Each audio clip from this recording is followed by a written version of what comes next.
Hello, and welcome to Everything I Read in September of 2024. So I read a couple books. The first book I read was Lucky by Marissa Stapley. This is a book about like a con artist. Basically, her dad was a con artist, taught her how to be a con artist, and it kind of starts with her and her boyfriend and like a con that they're doing, and just kind of it goes wrong, and she's just trying to figure out what to do to kind of fix the whole situation. I really enjoy a story like this. I always think it's kind of interesting to read about like lifestyles that are very different from your own lifestyle. So I gave this book 4 out of 5 stars. Then I read the book 0 Stars, Do Not Recommend by M.J. Wassmer. That kind of title stuck out to me. I saw it on the Libby app, and I was like, what is this book? So essentially, the book is this man and his girlfriend are on vacation, and they see the sun explode. This happens like in the first couple pages, so not a spoiler. And then they kind of have to figure out what to do, obviously, because the sun has exploded. Very interesting book. I didn't really know how it was going to turn out, but ultimately it was a really interesting read, and I would give it probably 4 out of 5 stars as well. So not 0 stars, and I do recommend it. So opposite of the title. And then I read There Is No Ethan, or I forget the subtitle, but basically how they caught the world's biggest catfish or something, America's largest catfish or something like that. I'll have it up here by Anna Akbari. I saw this, I think on Goodreads while I was scrolling through, and I was like, oh, what is this? Because I love Catfish, the TV show. I have watched like every episode of that show. I just think it's so interesting that people catfish other people and that people get catfished. As someone who never online dated or really had any experience with that, I just think it's kind of interesting that people have that happen to them. So the book is actually written by somebody who was catfished, and this is like her story. So it's a pretty interesting story. It's interesting to get a look into that relationship and how it developed and how the person was manipulating her. And so it was kind of a good look at that. I will say this is definitely not America's Biggest Catfish. This person probably only catfished like 10, 12 people. So, you know, if you watch Catfish, the TV show, you know there's people who are catfish like thousands of people. So I guess that's my only nitpick is the title. Yeah, I would probably give it 3 out of 5 stars for that. Then I read The Wedding People by Ellison Especk.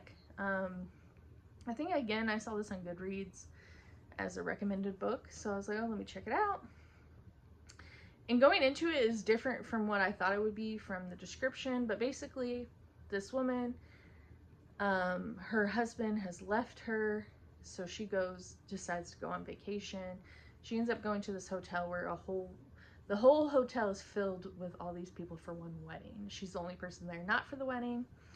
And her and the bride kind of strike a friendship, and she gets really like connected with these people who are there for the wedding. And it kind of talks about her life, and it talks about what the bride's going through, it talks about what the groom's going through. And it's actually a pretty interesting story overall. The plot's pretty interesting as well. So I would give that 4 out of 5 stars. Then I read Nothing is Wasted by Davy Blackburn. This is kind of how I found out about this is Davy Blackburn is from Indianapolis, or not from Indianapolis, but lives in Indianapolis, where I'm from. And he has frequently come to my church and spoken a number of different times. So this is about his story. His wife was murdered in a home invasion while she was pregnant. So it's just talking about how everything kind of happened with that, how he grieved that loss and moved past that loss. And it's a very powerful story, a very powerful testimony of just how God will bring you through different tests, and he'll take your test and turn it into a testimony. Not to be kind of cringy, but if you know anything about Davy Blackburn, he has a whole mission of like pain to purpose. So the story is super, it's sad, but it's a very important message to read, because we all go through tragic things in our life. So it's really interesting to read, and it's a really good story. I would give it maybe like a 4.5 out of 5. I do prefer seeing him preach rather than just reading it, because the way he preaches is just, you can hear the emotion. So if there's an audiobook for it, I don't know if there is, but I would recommend that. Then I read The God of the Woods by Liz Moore. I think, again, I saw this on Libby, and I was like, oh, let me check this out. And then I got a Lucky Day loan for it. The story is about Barbara, who goes missing from her family's camp, and her brother had also went missing from that same property like 15 years earlier. So they're kind of connecting the two stories and explaining like how these people went missing. I love stories like this because it's super interesting, but also this story felt like it could be like a real story, like the way the author wrote the characters and set up the camp and everything like that. I didn't love the end of the book. I felt kind of disappointed in how everything turned out, but I would give it a 4 out of 5. And then the last book I read was The Honey Don't List by Christina Lauren. Honey, don't read this. That was kind of mean. I'm sorry. But the premise of this book is there's a character, she's like an assistant to this couple who has like a renovation show. Think like Chip and Joanna Gaines type of show. And there's another assistant as well, and they kind of have to help mediate the couple. And I don't know, that kind of aspect of the book was kind of a little weird to me, like the couple arguing the whole time, which just kind of brought it down.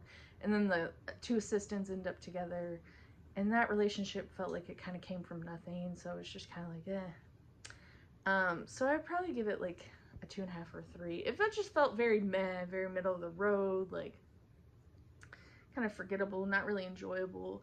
But yeah, that's everything I read in September of this year.